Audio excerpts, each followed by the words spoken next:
పితా పుత్ర పవిత్రాత్మ నామంన ఆమేన్. ఈరోజు దేవుని వాగ్దానం. ప్రసవ కాలము రాగానే ఎలిజబెత్తమ్మ కుమారుని కనెను. ప్రభువు ఆమె యందు గొప్ప కనికరము చూపెరని విని ఇరుగు పొరుగు వారును బంధువులను ఆమెతో కలిసి సంతసించిరి. 8వ నాడు ఆ శిశువునకు సున్నతి చేయవచ్చిరి. తండ్రి పేరును అనుసరించి జక్రయ్య అను పేరు పెట్టదలచిరి.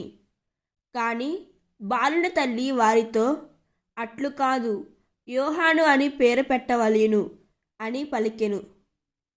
అంతట వారు, మీ బంధువులలో ఆ పేరు గలవారు ఎవ్వరనూ లేరు గదా అని శిశువునకు నీవు ఏ పేరు పెట్టగోరుచున్నావు అని సైగలతో తండ్రిని అడిగిరి. అతడు పలక తెప్పించి అతని పేరు యోహాను అని రాయగా వారందరూ ఆశ్చర్యపడిరి. వెంటనే అతని నోరు తెరవబడి నాలుక పట్టు సడలి దేవుని స్తుతించుచు మాట్లాడసాగాను.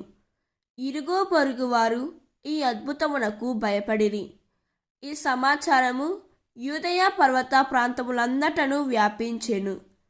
ఈ విషయములను వినిన వారందరూ ఈ పసిబాలుడు ఎట్టివాడగునో అని మనసులో అనుకొనిరి. ఏలైనా దేవుని హస్తము అతనికి తోడైయుండును. లూకా 1వ అధ్యాయం 57వ వచనం. ఈ వాక్యం మనకు ఏం చెబుతున్నదంటే, దేవుడు నిర్ణయించినది మన సాంప్రదాయాలకు సరిపోకపోయినా అదేం మారదు. జనాలు జక్రయ్య పేరే పెట్టాలని చూశారు, కానీ దేవుని చిత్తం యోహాను అనే పేరుతో ఉంది. మనుషుల మాటలకు లొంగితే ఆశీర్వాదం ఆలస్యం అవుతుంది. దేవుని మాటకు లోబడితే నోరు తెరుచుకుంటుంది, స్తుతి వెలువడుతుంది. ఈరోజు కూడా దేవుడు తన యోజనను నెరవేర్చడానికి సాంప్రదాయాల కంటే విధేయతను కోరుతున్నారు.